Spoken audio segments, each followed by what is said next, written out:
मग त्या मित्राने त्याच्या बायकोला विचारलं, तर ती बायको बोलायला लागली, "मी आमिषाला बळी पडून गेले." अरे बोललं, "कसलं आमिष तुला दाखवलं त्यांनी तू एवढं जायला?" तर ती बरी मोठमोठी मला स्वप्न दाखवली होती त्यांनी. घर, बंगला, गाड्या दाखवल्या होत्या. मग बोललो, "व्हिडिओमध्ये दाखवले होते ना, खरोखर बघितलं होतंस काय?" तर नाही, व्हिडिओमध्ये सगळं दाखवलं होतं, घर वगैरे दाखवलं होतं गावचं. मग त्याची लग्न वगैरे झालं होतं का? तो बोलतो, "नाही, लग्न नव्हतं झालं त्याचं. तरुणच होता, 25-30 वर्षाचा." तरी तो मित्र बोलला, "अरे तरुण असतं तरी काय झालं? तरुण असलं त्याचं लग्न झालं असेल, त्यांच्याकडे लवकर लग्न करतात." ती बोलते, "नाही, त्यांनी एवढ्या मोठ्या मोबाईलमध्ये त्याच्याबरोबर कुटुंबाचे फोटो होते, पण त्याच्या बायको-बियकोचं असं नव्हतं." अरे बोललं, "बायकोचं जरी असेल तरी तो का सांगेल तुला की तो बायकोचा आहे म्हणून?" ती बोलली, "नाही हो, त्या सगळ्या ह्याच्या विश्वासावर गेली त्याच्याबरोबर, असं तसं तसं." "मग तुझी हालत का खराब झाली एवढी?" मग तिने सगळं ट्रॅजेडी सांगायला सुरुवात केली.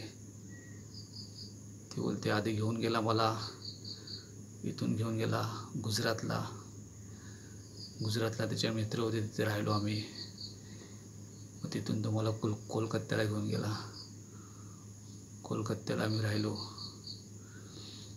आणि मग तो दारू वगैरे पिऊन यायला लागला. आणि तो चर्ची होता, गांजा वगैरे पिऊन यायचा. आणि मग गांजा वगैरे पिऊन आला की सेक्स करायचा."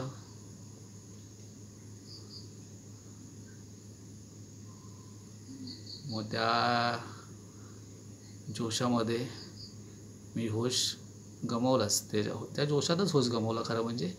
म्हणून मी तिथपर्यंत गेली. हळूहळू मग त्याने आपला रंग दाखवायला सुरुवात केला. एक मित्र पाठवला, 2 मित्र पाठवलं. बळजबरीने सगळं केलं माझ्याबरोबर. असं करता करता ती आली, त्याला समजून सांगितलं. नवरा बोलला, "असं झालंय ते झालंय, आता विसरून जा त्याला," असं तसं सांगून. पण ते तिच्या डोक्यात सगळं फिट होतं, कारण तिने नवऱ्याला आणि मुलाला सोडून पळाली होती ना. तिच्या डोक्यात लय फिट होतं. म्हणजे नवराच बोलला तो आता. भेटायला गेलो तेव्हा समजलं. तिने सुरळीतच परत एका महिन्यात काम वगैरे चालू केलं बोलतो. कामाला जायला वगैरे लागली. म्हणजे पूर्वी चालू तिथे नाही, दुसरीकडे चालू केलं. कामाला जायला लागले, सगळं व्यवस्थित चाललं होतं. आणि अचानक एक दिवशी ती आजारी पडली. हळूहळू हळूहळू ती बारीक होत चालली. सगळीकडे यांनी विचारपूस केला, दवा दारू सगळी चालू झाली याचे. हे आहे का, ते आहे का, ते आहे काय. TBचं टेस्ट केले, त्याचे टेस्ट केले, त्याचे टेस्ट केले, बरंच केलं. मग ती HIV मध्ये सापडलीच. आणि मग तिने दवा दारू चालू केली. नवऱ्याने सगळं चालू केलं तिच्याकडनं. तिच्यासाठी सगळं त्यांनी चालू केलं, सगळा खर्च केला तिच्यासाठी. पण ती काही गोळ्या घेत होती, काही गोळ्या घेत नव्हती. असं करता करता ती शेवटी एक दिवशी दगावली. पण त्यांनी चिठ्ठीत लिहून ठेवलं होतं, नवऱ्यासाठी चिठ्ठी लिहिली होती खास फक्त, की आयुष्यभर मी तुझ्यावर राहिले. आणि जेव्हा मुलं मोठी होत आली आणि एन्जॉय करायचे दिवस चालू झाले, त्यावेळी मी हे चुकीचं पाऊल उचललं. आणि त्यात फसत गेली. आणि त्याच्यामुळे हा मला रोग लागला. आणि आज मी त्या रोगाच्या गोळ्या मी बंद केल्या होत्या. खाते समोर तुला खात नव्हते. मला पण त्याचा त्रास होत होता. आणि माइंडमध्ये सारखं तेच येत होतं, मी फसले. एक परक्या माणसाने नेऊन मला फसवलं. असं करता करता त्याने मग गोळ्या न खाता त्याने आपला देहत्याग केला आणि नवऱ्याला आणि मुलांना परक करून गेली. पण त्यात एक आपल्याला शिकण्यासारखं आहेच, की जे तुमच्याकडे आहे त्यातच समाधानी राहा. आणि जर तुम्हाला त्या गोष्टीमध्ये समाधान भेटत नसेल, तर तुम्ही तुमच्या घरातल्यांशी बोला. नवरा आहे ते नवऱ्याशी बोला.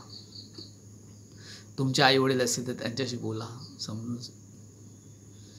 असं मला वाटतं की आपल्या आईला बऱ्याच गोष्टी माहिती असतात. आईला समजून जर सांगितलं तर आई काय नाही काय आपल्याला,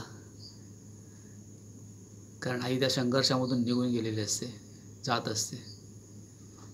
त्याच्यामुळे तिला बऱ्याच अनुभव असतो आणि कसं काय करायचं ते तिला बरीच आयडिया असते. आपण या मोबाईलच्या आणि इंटरनेटच्या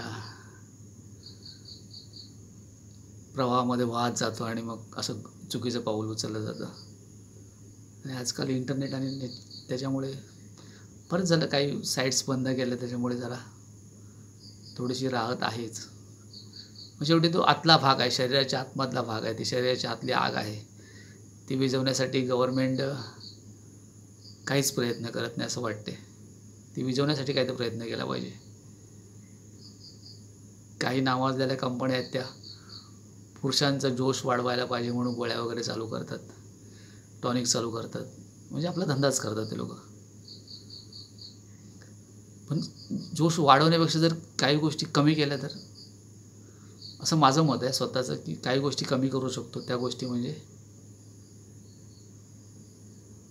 स्त्रियांचं सेक्स. त्याच्यावर काय उपाय आणला तर करू शकतो का? त्याच्यावर काय प्रयोग केलेत का? करायला हवेत ना. 40 नंतर काही ना काही गव्हर्नमेंटने त्याच्यासाठी केलं पाहिजे.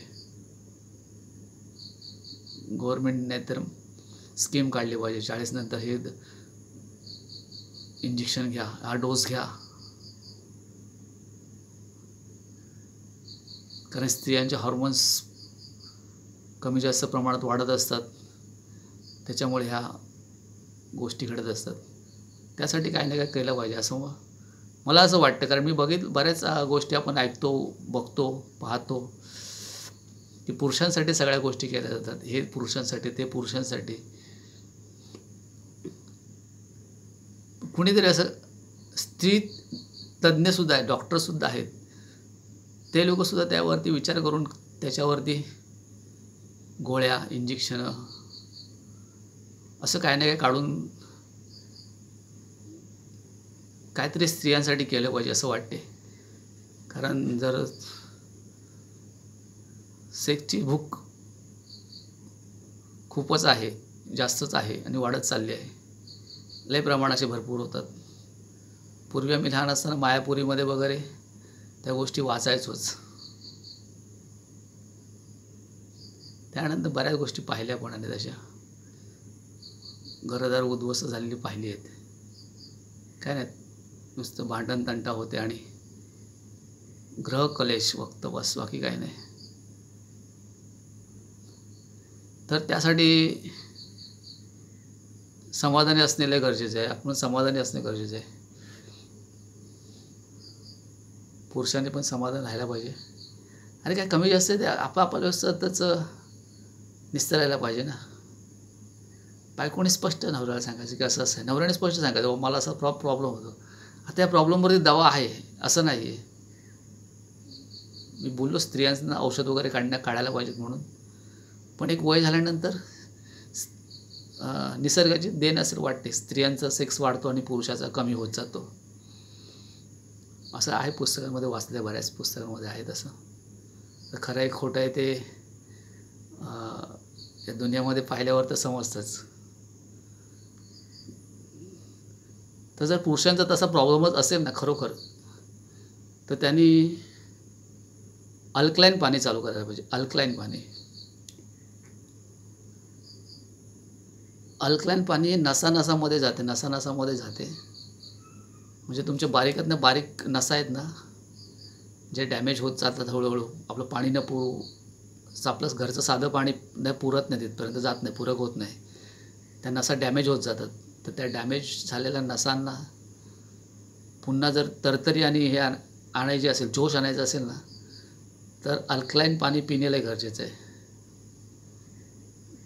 अल्कलाईन पाण्याबद्दल थोडीशी माहिती असेल तर, नसेल माहिती तर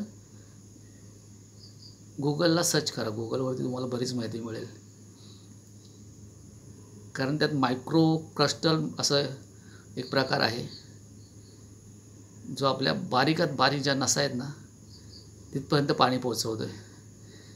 तर तसं झालं तर मला वाटतं पुरुषांना सेक्समध्ये प्रॉब्लेम होण्याची काळजी कमीच होईल. पण असं डॉक्टर कोण सांगत नाही, पण सांगायला पाहिजे. माझ्या मते असं तरी डॉक्टरांनी सांगायला पाहिजे की असा प्रॉब्लेम आहे, तर तुम्ही गोळ्या न खाता हे अल्कलाईन पाण्याचा काय बंदोबस्त करता येईल ते करा. फक्त एक करा, ओरिजिनल अल्कलाईन पाणी घ्या. आता डुप्लिकेट बाजारात भरपूर आलेले आहेत.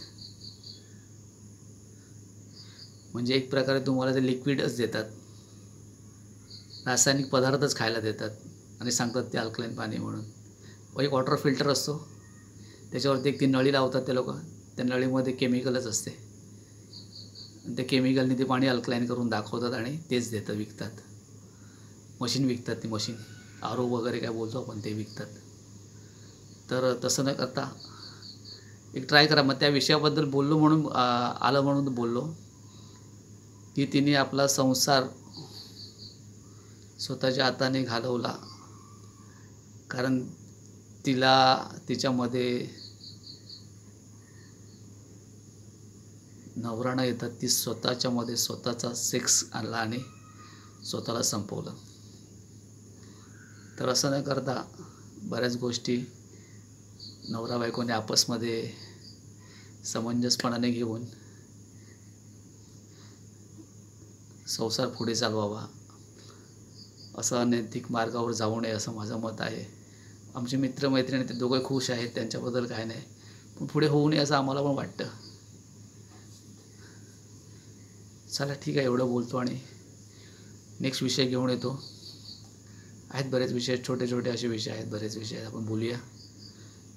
ठीक आहे, कारण जनरल बातें असं चॅनलचं नाव आहे. आणि चॅनलला सबस्क्राईब करा, लाईक करा, शेअर करा, आणि काय चुकलं मागलं असेल तर कमेंट्स करा. म्हणजे आयडिया भेटेल मला की काय चुकते आणि काय आपल्याला सुधारायला पाहिजे. मग तुम्ही बोला ॲडिओ त्याचा आवाज येत नाही तुझा बरोबर, तुमचा व्हिडिओ बरोबर दिसत नाही, ते प्रॉब्लेम तर आहेतच. कारण आजकाल आपल्याला क्लिअरिटी चांगली हवी असते. तो प्रॉब्लेम समजू नका, माझ्या विषयाचा प्रॉब्लेम समजून घ्या आणि मला लाईक आणि सबस्क्राईब करा. थँक्यू. Good night.